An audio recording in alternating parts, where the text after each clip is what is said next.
దేవస్థానానికి వెళ్ళి ఒక్క నిమిషం ఆగండి అందరూ అంటున్నారు, ఒక్క నిమిషం ఆగండి.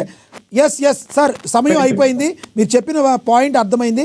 సచిన్ గారు కంక్లూడ్ చేయండి మీరు. కాంతి గారు టీడీపీ జనసేన కూటమి ఉండాలి, వైసీపీ లాంటి పార్టీని ఎదుర్కోవాలంటే కూటమి ఉండాలని మొదటి నుంచి సమర్థిస్తున్నామని, రేపు కూడా కూటమి ఉండాలని కోరుకుంటున్నా. అయితే ఆ కూటమిలో జనసేన కూడా స్థానం ఉండాలని మాత్రం వాదిస్తా. రెండోది, పవన్ కళ్యాణ్ విడాకులు సనాతన ధర్మంలో లేదని వెంకటేష్ గారు అంటున్నారంటే మరి ఆయన అజ్ఞానం లేకపోతే వైసీపీలో మీద ప్రేమ తెలియదు. కానీ విడాకులు అనేది భారతదేశ చట్టం కల్పించింది, చట్టం సృష్టించింది. చట్టం వేరు, సనాతన ధర్మం వేరు. ఇంకో విషయం, ఎవరి పార్టీ పవన్ కళ్యాణ్ గారు హిందూ పార్టీ, జగన్మోహన్ రెడ్డి గారు పార్టీ అన్న తర్వాత చూద్దాం, తర్వాత స్కూల్ నుంచి కుర్చీపించుకుందాం. హిందువులు ముస్లింలు గొడవ కొట్టుకోపోతున్నారు, అది ఇంకా పెరిగితే దేశానికి నష్టం, ఆంధ్రాకి నష్టం, కొన్ని మతాలకు నష్టం. కాబట్టి దాన్ని పరిష్కరించడానికి ట్రై చేయండి. ఆటువీడు వెళ్ళండి, మీ రాజకీయ పార్టీలు ఎనలిస్టులు అందరూ కూడా ఆటువీడు వెళ్ళి క్రిస్టియన్స్ కు సంబంధించిన క్రిస్టియన్ మద్దతు శాంతపరచండి, హిందువులకు సంబంధించిన హిందువులు శాంతపరచండి. దాడి చేయడం తప్పు, ముమ్మాటికి తప్పు. ఎవరి దగ్గర ఉన్నా కానీ కర్రలతోటి కత్తులతోటి మేకిలు దాడి చేయడం తప్పు. అటువంటి వాళ్ళని కఠినంగా శిక్షించాలి. రేపు పొద్దున భయపడాలి, ఇంకొకటి దాడి చేస్తారు, హిందూ అవనే క్రిస్టియన్ అవనే. ఆ విధంగా చంద్రబాబు నాయుడు గారి ప్రభుత్వం తీసుకోవాలి, లేకపోతే చేతకాని ప్రభుత్వం కిందే ప్రజలు గమనిస్తారు. ఓకే సార్, మీ అభిప్రాయం అర్థమైంది సార్. లక్ష్మీకాంత్ గారు చెప్పండి చివరిగా. ఇప్పుడు ప్రజా దర్బార్ గురించి మనం లా అడ్వకేట్ గారు మాట్లాడిన దానికి మనం అయితే పూర్తిగా అన్నాము. మరి హిందూ దేవాలయాల మీద దాడుల గురించి మరి వైసీపీ హయాంలో జరిగినప్పుడు, లేదంటే తద్వారా మత మార్పుల గురించి జరిగినప్పుడు, మరి వైఎస్ రెడ్డి గారి హయాంలో హిందూ దేవతా విగ్రహాల మీద అశుభ్రం పూసినప్పుడు ఇప్పుడు మాట్లాడలేనప్పుడు పవన్ కళ్యాణ్ గారు సనాతన హిందూ పరిరక్షణ కమిటీ ఒక ట్రస్ట్ని ఏర్పాటు చేయాలని ఆయన వారాహి డిక్లరేషన్ వేదికగా చెప్పారు. దాన్ని ఆలోచించుకోకుండా పవన్ కళ్యాణ్ గారిని ఒక మతానికి పరిమితం చేయడానికి సనాతని రోజున నెత్తిన పెట్టుకున్నారు. పవన్ కళ్యాణ్ గారు అసలు రాజకీయాలకే పనిచేయడు. వాళ్ళు మాట్లాడిన ఇట్లాంటి మాటలు మాట్లాడటం చెప్పలేదు కదా. ఎవరన్నారు పవన్ కళ్యాణ్ రాజకీయాలకు పనిచేయడని? పవన్ కళ్యాణ్ రాజకీయాలకు పనిచేయడం అండి. ఈ రాష్ట్రంలో సక్సెస్ఫుల్ పొలిటీషియన్ పవన్ కళ్యాణ్ అయితే ఏ ఎండగా గొడవ పట్టి తగ్గించుకోరా, ఇవాళ రోడ్డు నీకేం పగులుతుంది, నీకేం పగులుతుందంట. ఆ నల్ల కొడుకు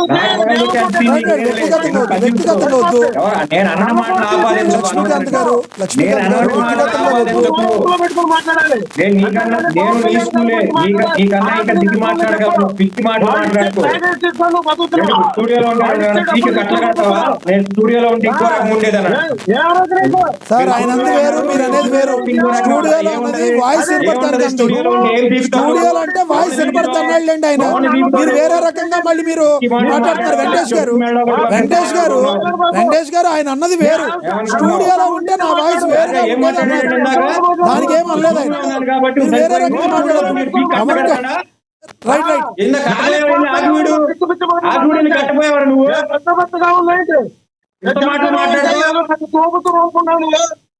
ఏడ్చావులే కొట్టిన వాళ్ళ సంగతి ముందు హాస్పిటల్ బిల్లు కట్టి జాగ్రత్త ఇంటికి పట్టుకురా.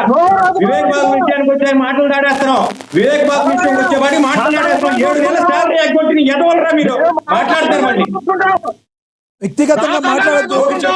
మీరు ఎవరు కూడా వ్యక్తిగతంగా లక్ష్మీకాంత్ గారు అండ్ వెంకటేష్ గారు మీరు మీ పరిధిలో మాట్లాడండి, మీ గౌరవాన్ని నిలుపుకోండి. వ్యక్తిగతంగా మాట్లాడు, ఎందుకంటే ఇలా మీరు మీ స్థాయిని మీరు దిగజార్చుకోవద్దు. రాజకీయ విశ్లేషకులుగా ఉండి ఎదవల్లా మీరు అని మాట్లాడే స్థాయిలో మీరు దిగజారిపోవద్దు. వెంకటేష్ గారు, లక్ష్మీకాంత్ గారు దిగజారిపోవద్దు, వ్యక్తిగతంగా మాట్లాడుకోవద్దు. ఇద్దరిని మ్యూట్ చేయండి. ఇద్దరిని మ్యూట్ చేయండి. ధన్యవాదాలండి వెంకటేష్ గారు మీ అభిప్రాయం తెలియజేసినందుకు. లక్ష్మీకాంత్ గారు ధన్యవాదాలు. లక్ష్మణ్ రావు గారు ధన్యవాదాలండి మీ అభిప్రాయం తెలియజేసినందుకు. విజయ్ కిరణ్ గారు అండ్ అదేవిధంగా అక్షర సత్యం గారు ధన్యవాదాలు. మీరు మీ స్థాయిలో మీరు వచ్చిన వాళ్ళు దయచేసి ఎవరు కూడా స్థాయిని దిగజార్చుకునేటట్టు వ్యక్తిగతంగా మాట్లాడుకోవద్దు. కక్షరు కార్పణ్యాలు పెట్టుకుంటా కాదు కదా మనం డిబేట్ జరుపుకుంది. మధ్యలో వరకు కూడా మంచిగానే మాట్లాడారు. ఉన్నట్టుండి ఒకేసారి ఫైర్ అయిపోయి వ్యక్తిగతంగా మాట్లాడుకుంటే ప్రజలు చూసేవాళ్ళు వేరే రకంగా వెళ్ళే అవకాశం ఉంటుంది. సింగళూరు వెంకటేష్ గారు, మీరు బాధ్యతాయుతంగా మాట్లాడేటప్పుడు మీరు ఒక రాజకీయ విశ్లేషకులుగా ఉండి అదేవిధంగా మాట్లాడాలి. ఏకవచనంతో దూషించడం కరెక్ట్ కాదు. లక్ష్మీకాంత్ గారు, మీరు కూడా ఏకవచనంతో దూషించడం కరెక్ట్ కాదు. లక్ష్మణరావు గారు, రేగడి లక్ష్మణరావు గారు, మీరు కూడా ఉన్నట్టుండి బాగానే మాట్లాడతారు. మధ్యలో వరకు ఉన్నట్టుండి సన్నాసులని మాట్లాడతారు. స్పీకర్ ఉప స్పీకర్ని పట్టుకుని ఉపసభాపతిని పట్టుకుని సన్నాసులని ఎలా మాట్లాడతారండి మీరు? దయచేసి మీరు వ్యక్తిగత దోషంలు మానుకోకపోతే మన స్థాయి మన హోదా దిగజారిపోద్ది. కాబట్టి మీ అభిప్రాయాలను అందరూ ఏకీభవించాలని లేదు. మీ అభిప్రాయం అదని చెప్పడం వరకే కానీ ఎదుటి వాళ్ళని వ్యక్తిగతంగా దూషించే అవకాశం, అలాంటి హక్కు మీకు ఎవరికి కూడా లేదు. ఇంక్లూడింగ్ మనకి కూడా ఎవరికి కూడా అది ఉండదు. దయచేసి సభా మర్యాదను పాటించాలని చెప్పి మనందరం కూడా కోరుకుందాం.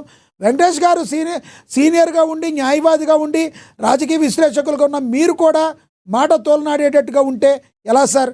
ఎదుటి వాళ్ళు మాట్లాడినప్పుడు దాన్ని మీరు ఖండించాలి, దాన్ని మాట్లాడాలి. వ్యక్తిగతంగా నేను కూడా కింద స్థాయిలో దిగజారిపోయి మాట్లాడతానంటాం ఎంతవరకు సబబు అనేది మీ విచక్షణకే నేను వదిలేస్తున్నాను. ఏది ఏమైనప్పటికీ ఇక కంక్లూడింగ్కి వెళితే, ఇక ఏపీ రాజకీయాల్లో ఎప్పుడు ఏం జరుగుతుందోనన్న వాదన ఎక్కువగా ఉంటుంది. కుల మత ప్రకారంగా ఇది కనుక వెళితే అది ఈ యొక్క విధ్వంసం జరిగితే దానికి రెస్పాన్సిబిలిటీ ఎవరని రాజకీయ విశ్లేషకులు అందరూ కూడా మరి అడుగుతున్న పరిస్థితి. ప్రజల్లో కుల విద్వేషాలు మత విద్వేషాలు రెచ్చగొట్టకుండా అక్కడితో ఆపాల్సిన బాధ్యత ఆయా రాష్ట్ర ప్రభుత్వం మీద ఉంటుంది. కూటమి ప్రభుత్వం ఎటువంటి చర్యలు